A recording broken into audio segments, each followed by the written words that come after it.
in this animation, what I can do is I can add gases to this system. And in this system, we can determine the internal energy of the particles simply by looking at the velocity of the particles. The velocity of the particles tell us that they have a particular kinetic energy. If we add up all of the kinetic energies of all the individual particles, that would give us their internal energies. Now, there are four things that we can do. One of the four things that we can do to change internal energy is by adding heat. So notice that adding heat to this system increases the internal energy. So the first thing that we can do is adding heat, and adding heat increases the internal energy. The second thing that we can do is we can remove heat. When we remove heat from the system, that decreases the internal energy. Now, the third thing that we can do is we can do work to the system. So this person here can do work to the system, and notice that increases internal energy. The final thing that can happen is the particles can push out and do work to the outside environment. That's called work being done by the system, and that decreases internal energy. Okay, so as we saw in the animation, there are four total things that can happen. Okay, if my internal energy, for example, my internal energy can just be at a particular state. Let's say it's at a state in which the internal energy is 200 joules. If I add 100 joules of heat to it, what would that do to the internal energy? Increase it. So the internal energy would be what value? Okay, 300 joules. Okay, so really easy. The heat stuff, pretty straightforward. Okay, now, heat can also be removed from the system. If heat is removed from this particular system, where the internal energy is at 500 joules, if we lose 100 joules of heat, which we would show as a negative, what would be my internal energy afterwards? 400 joules, okay? So that's actually really easy, okay? So the change, but what's really important here is looking at the change, okay? The change in the internal energy is really important, okay? So the change in this internal energy is negative 100 joules. All right? So the change in the heat, okay? The change in the heat, or the heat that I lost, was negative 100 joules. So in this case, a positive or a negative delta Q gives me a negative delta U. Okay? All right. Now, going back here, a positive Q, adding a positive delta Q, what did that do to my internal energy? Did that increase it or decrease it? It increases. So that would be a positive delta U. Okay? Now, we can also do work to the system like we saw in the animation. Yeah, go ahead. Work can also be done to the system. We can measure that work, and I'm going to show you how we can measure that work later. If work is done to the system, if I add 200 joules of work to this system by pushing this piston down into it, like we saw in the animation, and I start off with 300 joules of internal energy, what would my final internal energy be? Yeah, it would be 500 joules. So in this case, a positive change in the work will give me a positive increase in internal energy. Okay? All right. The fourth thing that can happen is the system can do work to the outside environment. All right? When the system does work, we label that as a negative W. So if I start off with 600 joules of internal energy and my system does 300 joules of work, what will my final internal energy be then? Okay, it'll be 300 joules. So negative work gives me a negative change in internal energy. Okay, so these are the things that you need to know. Okay, the 4 things that affect the internal energy. All right. Okay, so make sure that all of these things. Okay, we have them written up here. Make sure this is memorized. Okay, so really important. You need to know that. Memorize. Okay? More importantly than memorize, know how to apply it. Okay? All right. Then what we'll do is we'll look at a situation where we put them in combination. Okay? Individually, that was obviously pretty easy, but let's look at what happens when we put them in combination. Okay? Let's say that I start off with 500 joules of internal energy. So I go about doing 100 joules of work is done to the system, but the system loses 200 joules of heat. Okay, what will the final internal energy be in this case? 400 joules. Okay, and I know that seems real easy, but let's apply that to the first law equation. It says the change in internal energy is equal to the change in the work plus the change in the heat. Okay? So my internal energy, that's what we're going to start off with. So my internal energy is always U final minus U initial. Okay? So U final minus U initial. I don't have much room there. My work done, is my work going to be positive or negative? Okay. How do I know that my work is a positive 100 joules besides the fact that it's labeled positive? Yeah, it's work being done to or on the system. Okay. Now, my heat, is my heat positive or negative? Okay. And how do I know? Okay, because the heat is coming out of the system. All right. So I know that this internal energy, this value here is 500 joules. Okay. So if I start off with 500 joules and I'm losing negative 100 joules, my U final is going to be what value? It's going to be what? It's going to be 400 joules. Okay. But specifically, what is my change in internal energy? Remember, change in internal energy is always U final minus U initial. What is that value? Okay, negative 100 joules. So you need to know how to calculate all of those things. Okay, the change in internal energy as well as the final internal energy. Okay?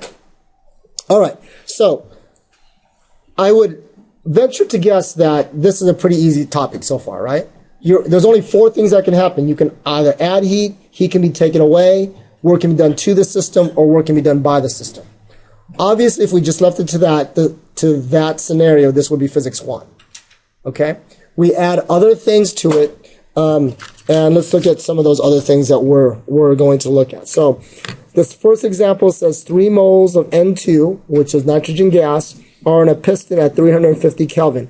What is the internal energy?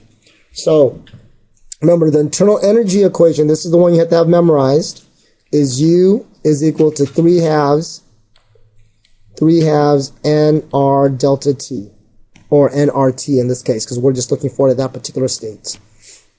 Okay.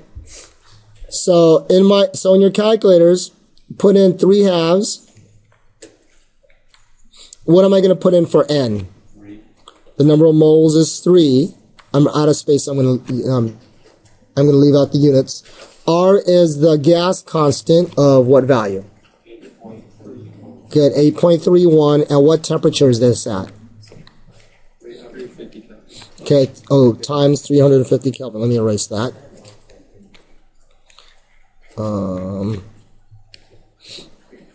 times 350 Kelvin.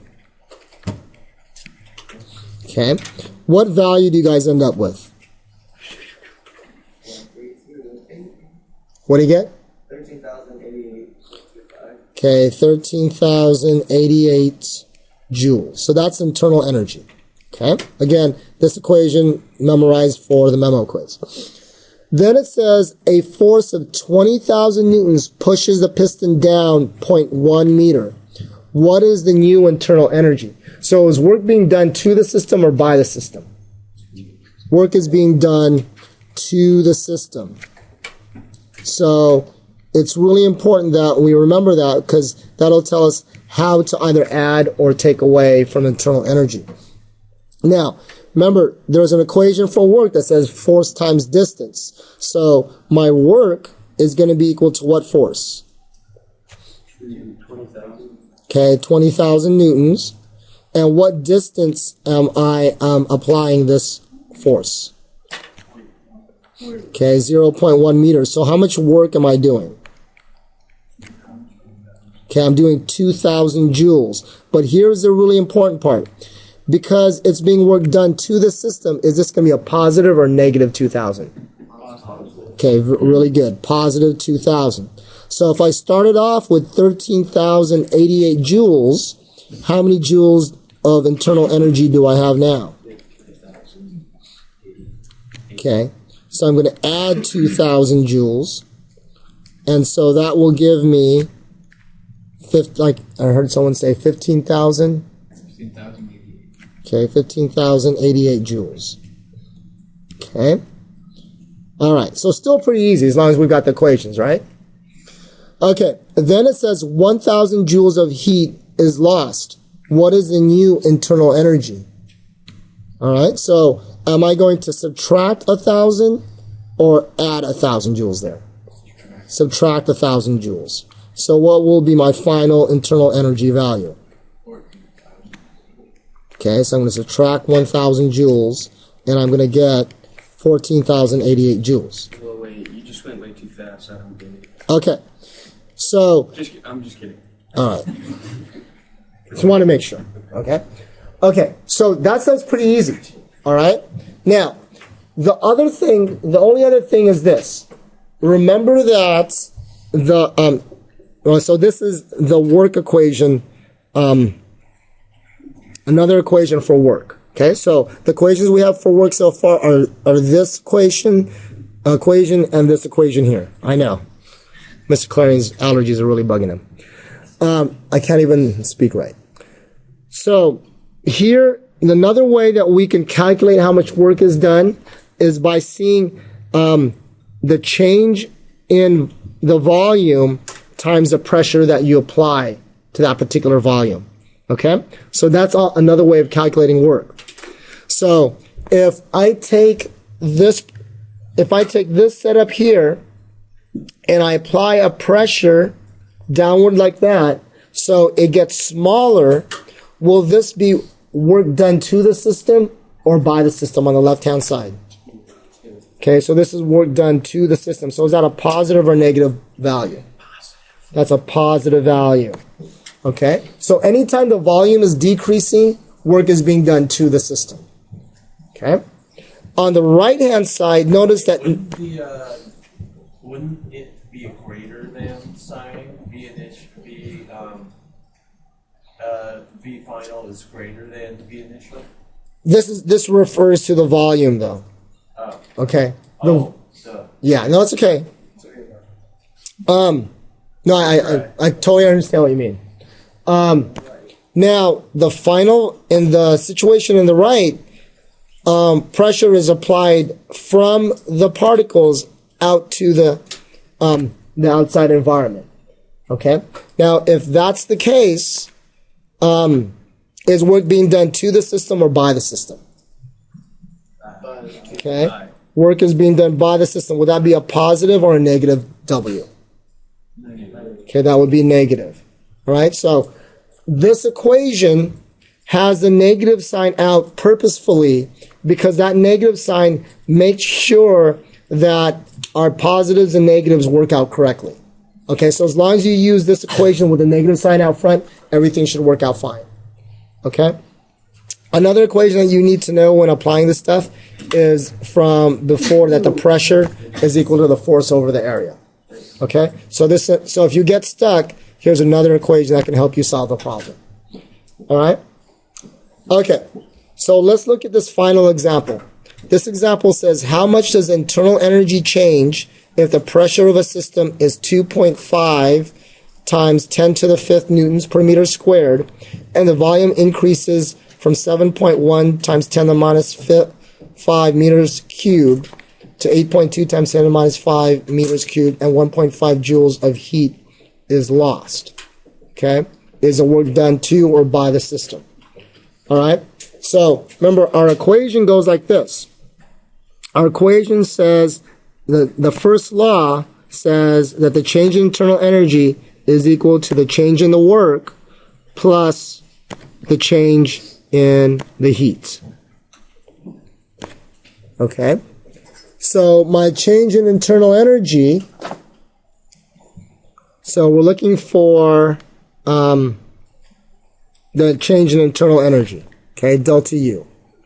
How am I going to calculate out this delta W from the values that are given to me? You add them or subtract, and then you subtract 7.1 e negative 5 from 7.2 e negative 5. Okay, good. So I'm going to have to use this equation for delta W, P delta V. Okay, and my Q, since I'm losing it, am I going to use a negative Q or a positive Q there? I'm using negative Q. Oh, by the way, this should be a V. Okay, so if we plug in our values for delta U, what pressure am I going to put here in this equation? Okay, 2.5. Again, I'm going to leave the units out because I'm out of space. 2.5 times 10 to the 5th. And remember, my value for my volume is always final minus initial. So which one is my final volume? 8.8. Good. 8.2 times 10 to the minus 5th minus what value? 7.1 times 10 to the minus 5th. Okay. And then, once I calculate that out, what do I still need to do? Subtract 1.5 joules. Okay, I'm going to subtract 1.5 joules. Okay, has anyone calculated this out yet? 3 minus 1.5. So 1.5. So, it comes out to be 1.5 joules? Okay. All right. So, that's basically everything that I need to show you when it comes to first law. Okay, so what's that? 1.25 joules. Well, you can double check that some other time as long as we got the right answer there. Okay.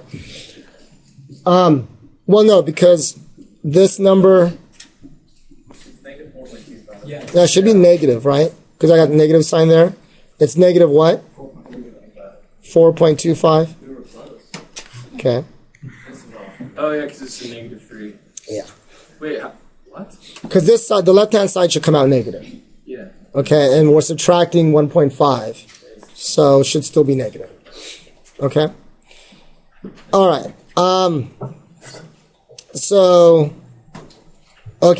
So these equations in the bottom are, for the most part, the equations you're going to need to solve your WebAssign questions. Okay. Everything starts with with the first law of thermodynamics. Okay. And for delta U, you can always plug in this equation. Okay. For delta W, you have 2 equations to plug into. Okay. And also understand that this pressure equation, that pressure equation right there, can also be calculated using that. All right. So from those equations, you should be able to solve all of your